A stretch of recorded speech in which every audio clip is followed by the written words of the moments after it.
Salam sejahtera, terima kasih karena bersama dengan saya di Nazilin Unity Channel.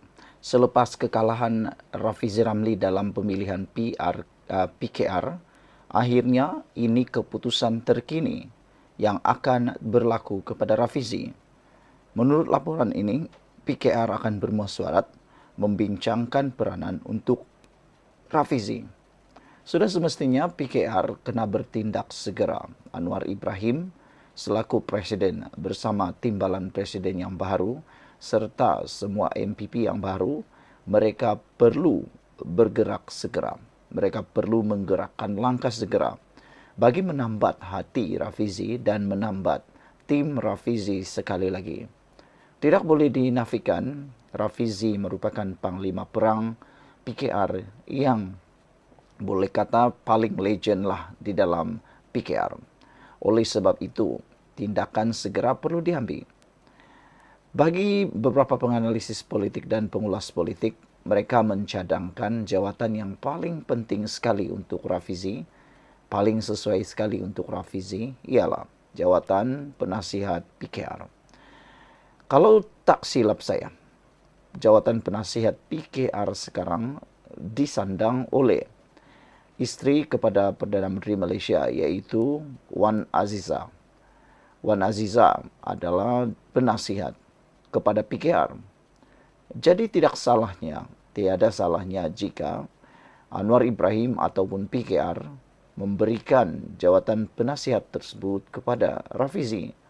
Memandangkan Rafizi mempunyai buah fikiran dan lebih penting lagi seringkali mempunyai idea-idea yang sangat bernas bagi menegur, bagi membentuk dan bagi memperbaiki mana-mana kekurangan yang berlaku dalam PKR. Keputusan-keputusan PKR yang diumumkan boleh dirujuk kepada Rafizi sebagai penasihat jika beliau dilantik sebagai penasihat PKR. Itulah jawatan yang paling sesuai untuk Rafizi pada masa ini. Selain itu, jawatan Rafizi di kementerian, yaitu Menteri Ekonomi, juga perlu dikekalkan. Presiden PKR Anwar Ibrahim telah memanggil barisan kepimpinan baru parti itu untuk bermesyuarat dan menjalankan postmortem terhadap pemilihan minggu lalu serta membuat keputusan mengenai lantikan jawatan parti. Amiruddin Syari yang mengekalkan jawatan sebagai naib presiden berkata, antara agenda mesyuarat adalah perbincangan mengenai jawatan lantikan untuk Rafizi Ramli yang tewas dalam perebutan kerusi timbalan presiden pada Jumaat lalu. Semoga dia masih boleh menyumbang kerana dia berjanji tidak akan keluar parti, kata beliau. Dia masih mahu menyumbang sebagai ahli, katanya seperti dipetik Free Malaysia Today hari ini. Amiruddin berkata mesyuarat itu akan dibuat pada masa beberapa hari lagi. Antara jawatan lantikan dalam PKR termasuk Setiausaha Agung serta naib beberapa jawatan naib presiden. Selain merancang untuk letak jawatan sebagai Menteri Ekonomi, Rafizi telah juga sebelum ini berkata dia tidak berminat untuk memegang sebarang jawatan parti sekiranya tewas dalam pemilihan. Minggu lalu, ahli Parlimen Pandan itu mendedahkan bahawa semasa pertemuan dengan Nurul Izzah Anwar pada 20 Mei, Nurul Izzah telah memintanya untuk membantunya selepas pemilihan parti terakhir dan membayangkan dia akan diberi jawatan. Namun Rafizi dia berkata dia menolak tawaran itu dan akan menghormati keputusan pemilihan. Mengulas perkara itu, Amiruddin berkata dia tidak tahu jawatan apa yang ditawarkan oleh Nurul Izzah kepada Rafizi. Dalam pemilihan tersebut, Nurul Izzah menang jawatan timbalan Presiden PKR dengan majoriti besar dengan Rafizi hanya meraih 28% undi. Susulan kekalahan itu, Rafizi berkata dia tetap bersemangat dan bertekad untuk terus berjuang demi Malaysia yang lebih baik. Saya tidak berniat untuk berputus asa dan lari dari cita-cita idealisme kita selama ini, yaitu Malaysia berhak mendapat sesuatu yang lebih baik, katanya lagi. Saudara, Wan Khalid kata dalam ruangan komen, "Yes, salute you, Rafizi. Jangan jadi katak bila tak dapat jawatan macam Azmin dan kuncu-kuncunya yang cuba masuk balik PKR. Harap Rafizi masih boleh menyumbang untuk PKR dan negara," kata Wan Khalid. Saya juga bersetuju seperti Wan Khalid. Sekian dulu, tinggalkan komen Anda. Salam sejahtera, terima kasih karena bersama dengan saya di Nazilin Unity Channel. Langkah Rafizi, hadiah Rafizi selepas beliau kalah dalam pemilihan PKR baru-baru ini. Apa yang berlaku kepada Rafizi Ramli semasa Kongres Nasional Keadilan merupakan ulangan sejarah yang melahirkan reformasi 1998.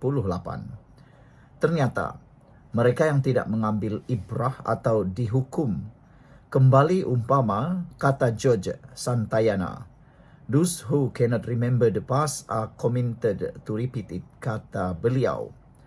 Menariknya, berbeza nasib dengan kebanyakan mangsa di tangan para diktator dalam sejarah dunia, Rafizi sempat berundur dengan meninggalkan sebuah hadiah yang puitis, cara membina gelombang rakyat. Pada ucapan terakhirnya selaku timbalan Presiden PKR di Johor Bahru pada 20 Mei 2025, seakan dapat menebak nasibnya. Rafizi menghadiahkan kepada bakal timbalan Presiden yang baru petua-petua membina kebangkitan rakyat ke arah kejayaan dalam pilihan raya. Jelajah hiruk yang digerakkan oleh Rafizi walaupun dalam tempo singkat membuktikan bahawa angin rakyat boleh direkayasa sehingga kelihatan sangat organik.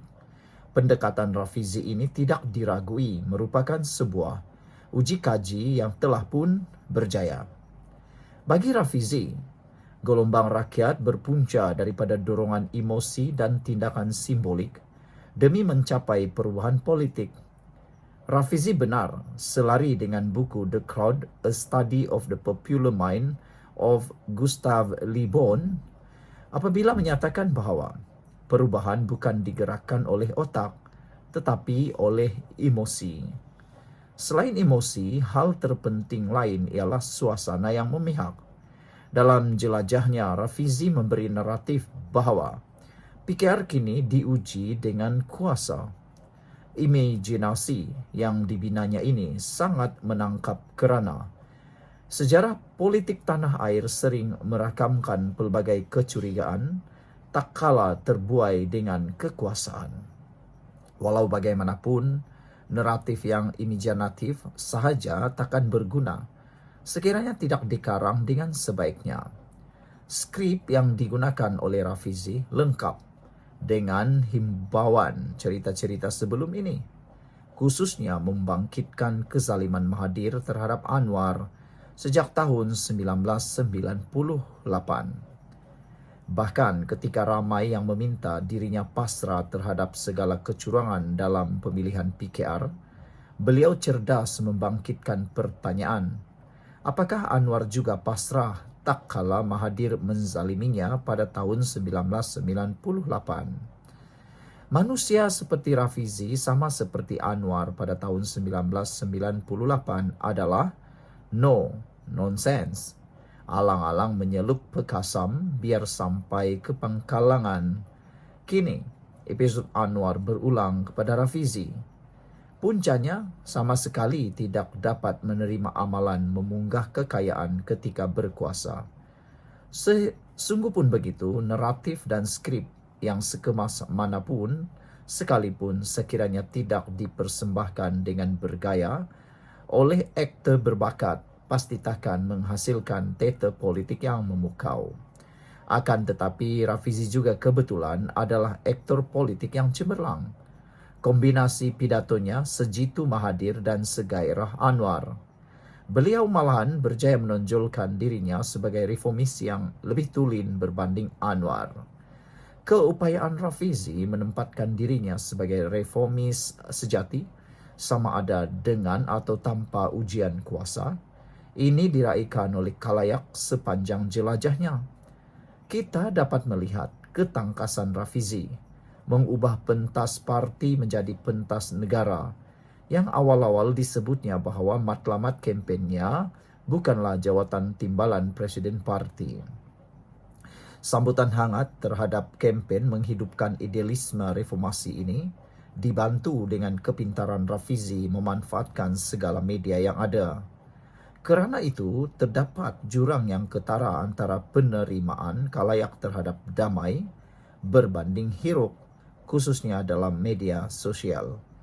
Sebahagian penganalisis mungkin menganggap pertembungan mereka ini adalah ribut dalam cawan yang sifatnya sementara. Namun, kalau Anwar Ibrahim memiliki secebis kepekaan terhadap apa yang bergelora di kalangan rakyat, maka seharusnya sudah boleh mengira hari-hari penggal terakhirnya. Kini citra yang terletak dalam fikiran rakyat ialah PKR mulai kecundang dalam ujian kuasa. Rafizi memang kalah dalam pertempuran tetapi belum kalah dalam peperangan. Beliau sendiri menyebut bahawa dirinya tidak menghabiskan semua pelurunya sekaligus. Sentiasa ada 9 nyawa yang boleh dijulur-julurkannya. Malah, dengan siri jelajahnya, Rafizi bingkas memanfaatkan sebarang ruang dengan membina momentum rakyat melampaui cakupan kempen pemilihan parti. Semuanya diadun menjadi mise en scene yang berjaya menghasilkan drama politik yang mendebarkan tetapi mempesonakan bak pertarungan dalam UFC. Selain itu, Rafizi pandai bermain-main dengan masa depan. Dalam sindiran beliau menyatakan bahawa demi nama baik Anwar, Nurul Izzah Anwar mesti dimenangkan. Terbukti Nurul Izzah menang. Tetapi nama baik Anwar tetap sahaja terpalit dengan nepotisme terlepas apapun alasan demokratiknya. Dengan gabungan naratif idealisme reformis, skrip bertemakan ujian dalam kuasa dan memanfaatkan saluran digital, Rafizi mengubah cerita yang masuk akal hingga memaut jiwa-jiwa yang sekian lama mual dengan sandiwara kuasa dan politik kelas tinggi. Arus ini bukan sekadar sebuah seni perlawanan, tetapi juga sebuah hadiah Rafizi untuk putri reformasi. Namun, Nurul Izzah yang kini menjadi panglima perang selaku timbalan Presiden PKR, jangan mudah gembira. Meskipun nampak sekali dirinya berpura-pura tidak bergembira saat diumumkan kemenangannya, hadiah tersebut mempunyai kuncinya, keaslian. Jelas sekali terserlah kegembiraan kawanan damai saat diumumkan kekalahan Rafizi. Sorai-sorai bergemuruh dikala Rafizi memaksa dirinya berada sepentas dengan Anwar. Walhal euforia kemenangan ini sebenarnya adalah permulaan detik kejatuhan diri mereka sendiri. Sepanjang kempennya, persembahan politik Nurul Izzah terselah pelbagai kepincangan. Himpunan reaksi yang terdapat dalam media sosial telah pun menelanjangkannya bulat-bulat. Niatnya dicurigai, pidatonya diteran-teran, catur politiknya bersimpang siur. Semuanya ibarat kemunafikan Kamala Harris versi Malaya, Malaysia. Justru walaupun ini adalah hadiah istimewa Rafizi untuknya, tetapi tanpa persembahan yang autentik semuanya tidak bererti. Hadiah tersebut hakikatnya lebih tepat ditujukan kepada generasi yang ingin mewarisi idealisme reformasi meskipun seberat manapun ujian kuasanya.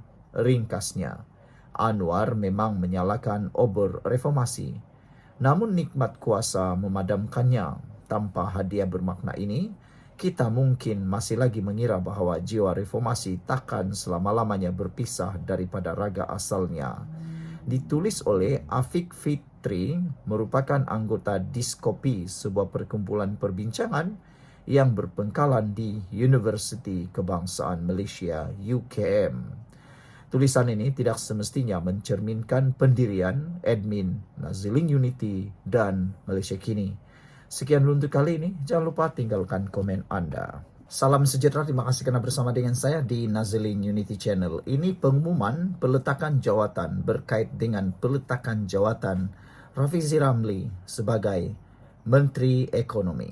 Ramai yang tertanya-tanya, Tapi yang peliknya, yang paling tertanya-tanya bukan pemimpin PKR, bukan ahli PKR, tapi Walaun dan juga pembangkang. Entahlah apa yang mereka harapkan sebenarnya Rafizi umumkan. Mereka tertanya-tanya, mungkin mereka sebenarnya menunggu berita benar-benar Rafizi letak jawatan.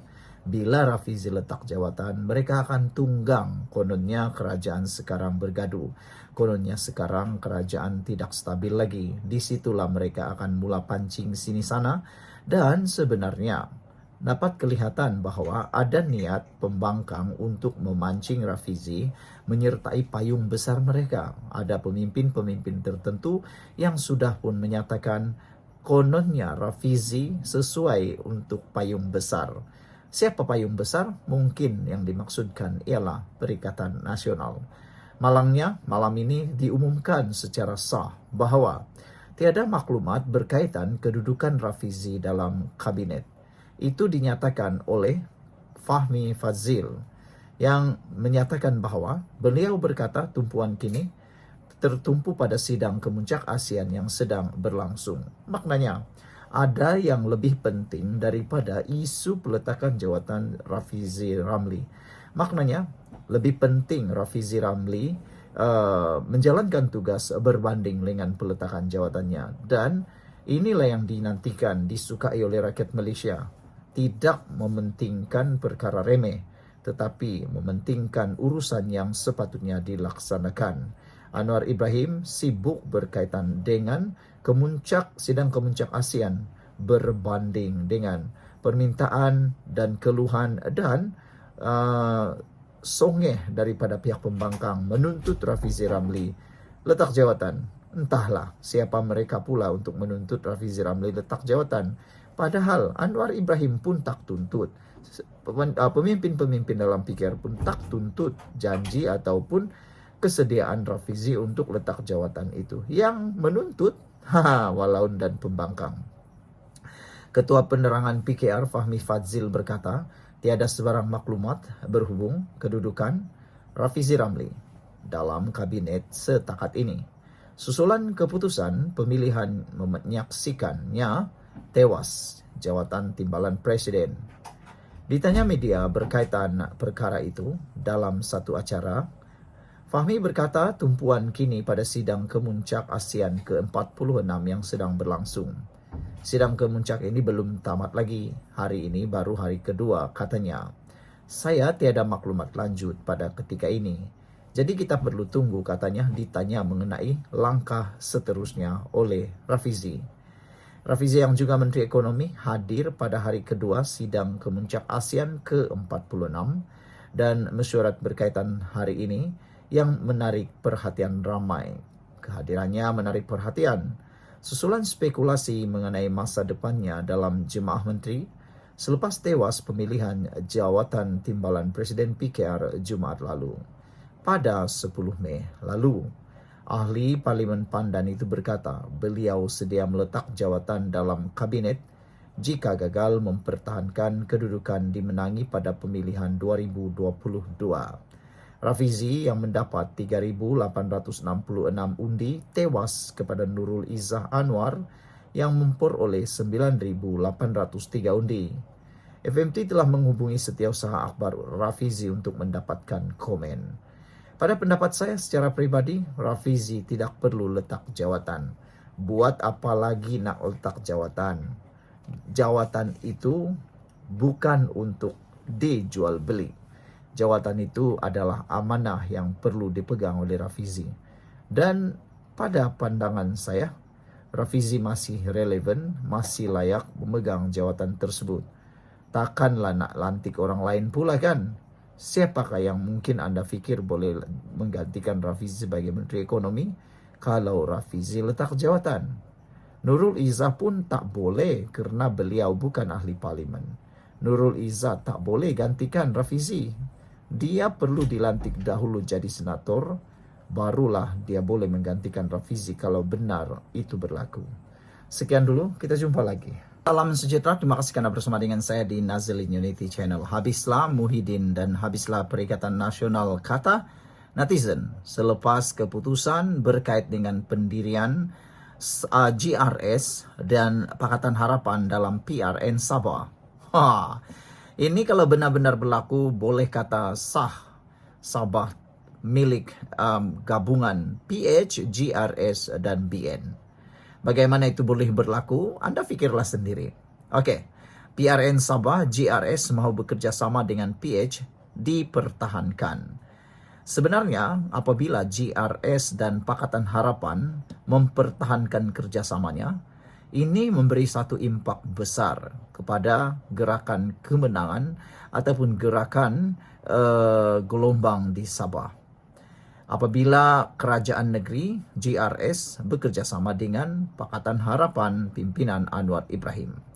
Gabungan Rakyat Sabah GRS mahu kerjasama dengan Pakatan Harapan PH yang membentuk kerajaan negeri ketika ini dipertahankan, kata pengerusi GRS Datuk Seri Haji Jinor. Pada pendapat pemerhati politik, termasuklah saya, kalau GRS dan Pakatan Harapan dapat mempertahankan kerjasama mereka di Sabah, kemenangan 2/3 hampir boleh dikatakan bakal berjaya diperoleh. Boleh kata 2/3 kerusi akan menjadi milik Kerajaan Perpaduan pimpinan Anwar Ibrahim dan mungkin Kerajaan Perpaduan Kerajaan GRS Sabah, BN dan PH. Tiada yang mustahil dalam politik sebenarnya, saudara. Mungkin Anda kata kalau Pakatan Harapan bekerja sama dengan GRS, bagaimana pula dengan UMNO Barisan Nasional? Mahukah Bung Mukhtar bekerja sama dengan GRS? Dan mahukah Bung Mukhtar berkongsi kuasa dengan GRS sedangkan UMNO BN, khususnya UMNO, telah pun pernah membuat penarikan sokongan kepada kerajaan GRS. Bolehkah itu berlaku? Mudah saja ceritanya. Politik ini semuanya berkemungkinan. Gabungan Rakyat Sabah GRS mahu kerjasama dengan Pakatan Harapan yang membentuk kerajaan negeri ketika ini dipertahankan, kata pengerusi GRS Datuk Seri Haji Jinor. Ketua Menteri Sabah itu berkata, kerjasama antara kedua-dua gabungan parti berkenan ketika ini akan menjadi asas yang diambil kira dalam menentukan kerjasama politik bagi menghadapi pilihan raya negeri ke-17 akan datang. Beliau berkata perkara itu juga telah disampaikan kepada Perdana Menteri Datuk Seri Anwar Ibrahim dan pengumuman rasmi mengenai hasil perbincangan untuk membentuk kerjasama pada pilihan raya berkenan akan diberitahu kelak. Kita mahu kerjasama. Kita pertahankan sekarang kerajaan GRS PH. Itu asas kita dan kita telah sampaikan kepada Perdana Menteri. Jadi, yang lain-lain kita akan berbincang, katanya kepada pemberita, selepas melancarkan JT dan merasmikan pengoperasian semula perkhidmatan feri penumpang Kota Kinabalu Labuan di Pelabuhan Kota Kinabalu hari ini. Haji Ji berkata demikian ketika diminta mengulas mengenai perkembangan perbincangan kerjasama antara GRS dengan gabungan dan parti lain pada PRN 17. Presiden Parti Gagasan Rakyat Sabah itu berkata, setakat ini belum ada sebarang keputusan muktamad berhubung PRN 17, memandangkan Dewan Undangan Negeri DUN Sabah masih belum dibubarkan. Belum lagi pilihan raya. Bubar DUN pun belum. Sabar, kamu tunggu, nanti diberitahu, katanya lagi. Saudara, bagaimana pula pendapat Anda semua? Adakah GRS dan PH akan membentuk kerjasama? Saya rasa jawabannya iya.